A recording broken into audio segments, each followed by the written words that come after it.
When The Poseidon Adventure hit theaters, it arrived at the dawn of the 1970s craze for big-budget disaster films.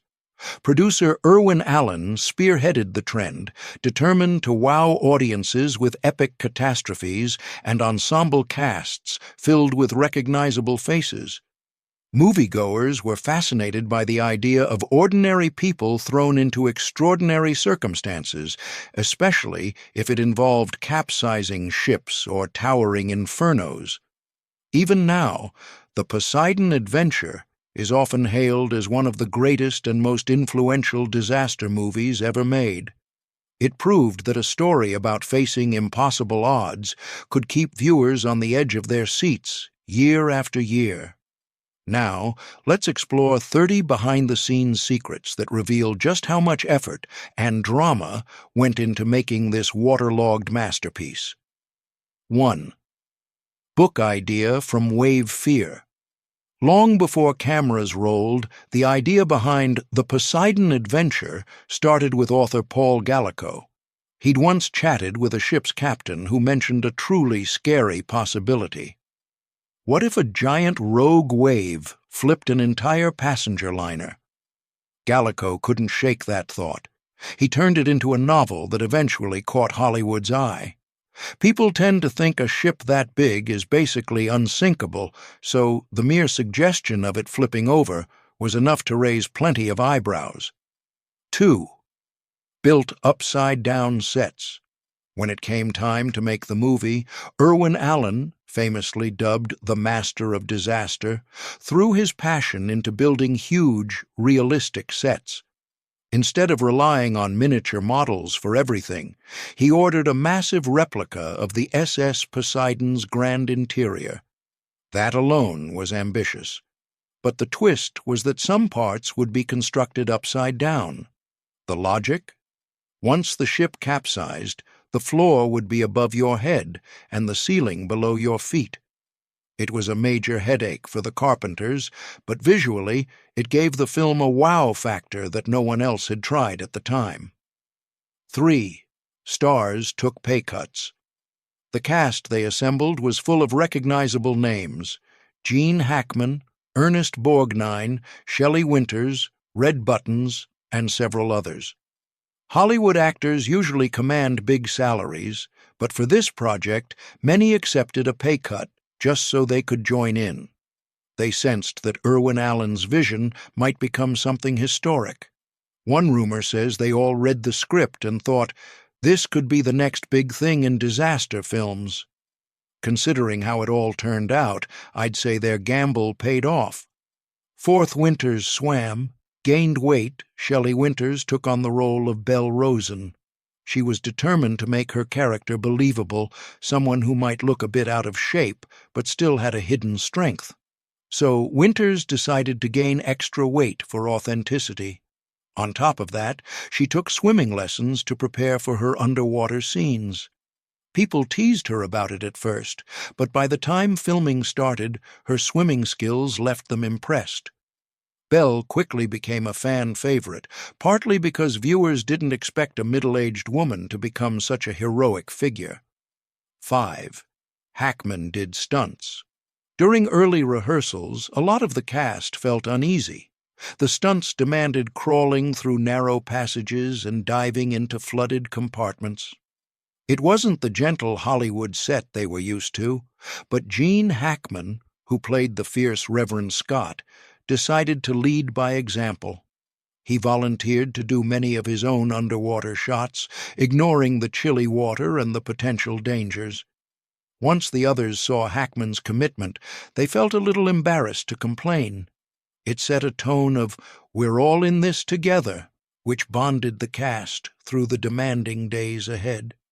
6. Borgnine got dizzy. Ernest Borgnine sang high praise for the special effects team who designed those upside-down sets. He'd been in plenty of movies, but he said he'd never encountered anything that felt so convincingly topsy-turvy. One day he even joked that if he closed his eyes, he could swear the room was spinning. Mind you, this was on a stationary set, so that's how disorienting it was. The illusions were strong enough that he claimed he'd never been so close to seasickness on solid ground before. 7th, set safety was hard. Director Ronald Neame often described working on the capsized sets as a perpetual headache. Picture this. The floor you stand on is now a ceiling, and the ceiling is a floor. Every piece of furniture or prop can't just sit there. It has to be bolted, welded, or strapped down. The slightest nudge could cause a table to topple from above onto an actor's head. Any small miscalculation spelled potential disaster. Neame had to coordinate each shot carefully, making sure nobody accidentally triggered a chain reaction of falling chairs. 8. Tree explosion went big. One scene that stands out is the exploding Christmas tree in the grand ballroom. Initially, it was meant to be a mild spark, a little flash to show chaos. But Irwin Allen, never one to do things halfway, decided to ramp it up. Suddenly, flames and water burst forth in a massive spectacle, drenching everyone within range. Shelley Winters later recalled that she'd never jumped so high in her life. She said her heart pounded like crazy because they didn't fully warn her how big the explosion would be. 9. Hackman replaced Scott. The character Reverend Scott, an idealistic preacher who urges the survivors to climb up and escape, was first offered to George C. Scott. He read the script, declared it too outlandish, and turned it down. Gene Hackman, fresh off some high-profile roles, stepped in. He infused the part with a sense of urgency and moral conflict, making the Reverend both a spiritual guide and a flawed human being. Many fans still name Hackman's portrayal as one of the film's high points, giving the ensemble a passionate leader in a dire situation. 10. Extras soaked and shocked.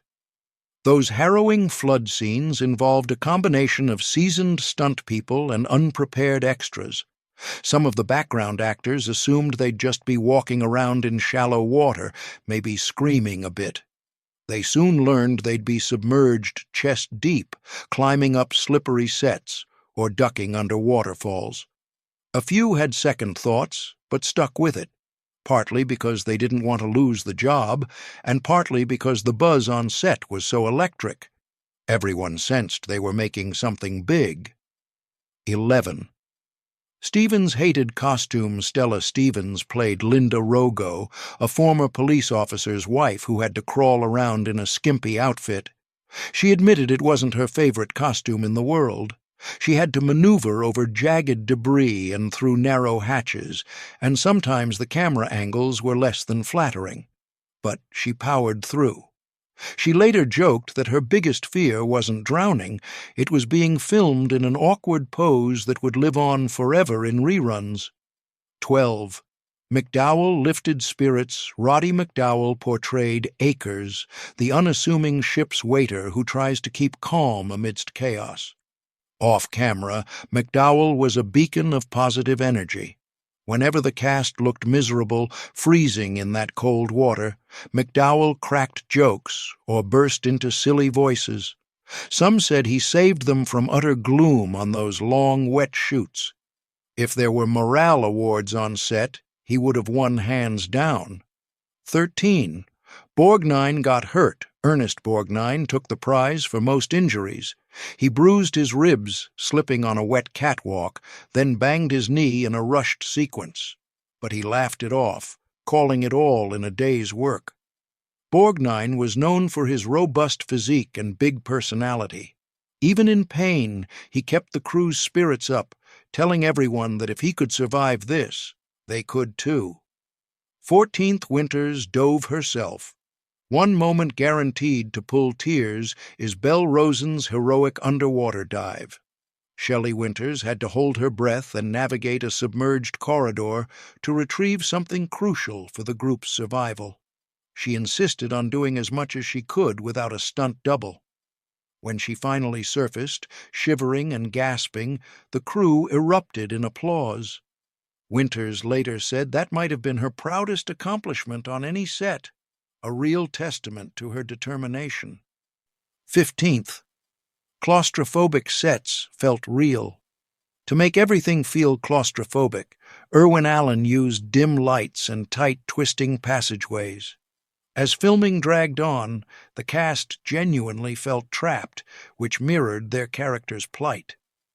When you watch the movie, that sense of being cornered by water is palpable. Some actors even admitted they had nightmares about being locked in those corridors. 16. Waterproof costumes mattered. Paul Zastupnevich, the costume designer, had to think ahead. Clothes would get soaked multiple times a day, so he tested numerous fabrics to see which ones wouldn't tear or fade. He also needed them to look fashionable enough for a glamorous ocean liner. So it was this balancing act, stylish but durable. It's a minor detail we rarely think about, but it mattered a lot to keep continuity consistent. 17. Filmed in water tank. Most underwater sequences were filmed on Fox's stage 16, a huge indoor tank that let the crew manage water levels and lighting. The advantage was control. The downside was the stale, wet air that got to everyone after a while. Some days they'd add debris, chairs, broken fixtures, you name it, to swirl around the water. The actors had to dodge these floating obstacles, adding another layer of tension to every shot. 18. Theme song became hit The Morning After, performed by Maureen McGovern, was originally just a piece of the soundtrack. Nobody expected it to explode into a hit single. Then audiences left theaters humming the tune, leading radio stations to pick it up. It soared up the charts, even winning an Oscar for Best Original Song. Suddenly, that melody became forever tied to scenes of waterlogged survival and late-night heroics. 19. Worried about electrocution. With gallons of water around, the crew had major safety concerns. They used heavy-duty waterproof cables and special lighting fixtures to reduce the risk of electrocution. Even so, they worried about possible short circuits. Director Ronald Neame reportedly lost sleep thinking about how one bad cord could lead to disaster. Thankfully, the production ended without any major electrical accidents. 20. Hackman wanted emotion. Gene Hackman lobbied for deeper conversation scenes. He felt the audience should invest emotionally in these characters, not just see them as pawns dodging water. Producers were skeptical at first, fearing slower moments would drag the pace. But Hackman insisted, and some of his suggested lines got incorporated. Many critics later praised those intimate interludes, saying they made the tense sequences more meaningful. 21. Allen's cameo cut. Irwin Allen planned a cameo. He wanted to pop up in the ballroom chaos as a concerned passenger. But the shoot ran behind schedule, so his cameo got dropped. He joked afterwards that maybe it was for the best. He was busy enough orchestrating every explosion and wave effect without trying to act at the same time. 22nd. Spin Rig Bruised cast the famous overhead spin camera shot, showing everyone flipping as the ship capsizes, required a large rotating rig. Actors had to hold on tight, or they'd literally roll across the set. Some ended up with minor bruises because losing your balance in a spinning set is no joke. But that shot gave the audience a gut-churning sense of what it might feel like if the world suddenly turned upside down. 23rd. Mini-wave flipped ship. For the exterior shot of the ship being flipped, technicians built a miniature model and unleashed a controlled wave. In 1972, it was cutting edge. A few reviewers said it looked a bit fake, but the general audience was so enthralled by the story that these details hardly mattered. The big wave moment is quick, but it sets the entire disaster in motion. 24. Winters cried on set. Shelley Winters said the real tension on set was nothing compared to her sadness filming Belle's final scenes. She'd grown close to the character. When that emotional payoff hit, she wasn't acting, she was genuinely heartbroken. Some watchers later called it one of the best performances in any disaster film, simply because you feel how personal it was to her. 25th. Religious debate stirred. The film did spark a small controversy among some religious viewers. Gene Hackman's Reverend is all about urging people to climb and save themselves instead of waiting for God's intervention. Certain groups felt it conflicted with the notion of passive faith, but others admired the message. Faith is powerful, yet we also must take action. That debate gave the movie a philosophical edge beyond simple spectacle. 26. Critics versus fans. Irwin Allen faced repeated criticism for prioritizing visual chaos over realism. He brushed it off, saying the audience wanted an adrenaline rush, not a documentary. Over time, the Poseidon Adventure became the template for future disaster flicks, each trying to outdo the last in over-the-top catastrophes. But many fans will tell you that the original still packs the biggest emotional wallop.